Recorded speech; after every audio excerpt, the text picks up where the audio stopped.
Craig, I thought it was interesting when you were talking about race and you were standing in front of this mural, this picture with Dr. Martin Luther King, and you sort of set that up. And one of his responses, which I thought was unusual, was that he said the museum is very successful, tremendous number of people coming through the museum all the time. His wife came there, she can't stop talking about it, and basically that's what's going to help heal the divide. Do you think he got the point that a bunch of people coming to the museum is not actually going to be the solution to a centuries-old racial divide in this country?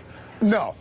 And you know, the president, to his credit, has spent a fair amount of time talking about race and the divisions that exist in this country. He has spent a fair amount of time talking about those.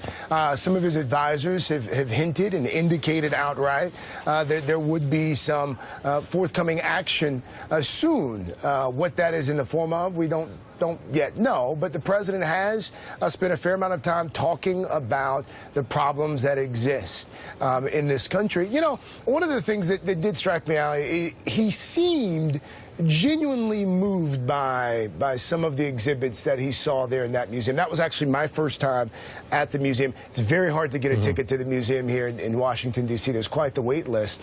But the president seemed to be genuinely moved by some of what he saw. It seemed to have an effect on his tone. I mean, the tone that he used with you was not the blustery president that you often see at press conferences or at rallies.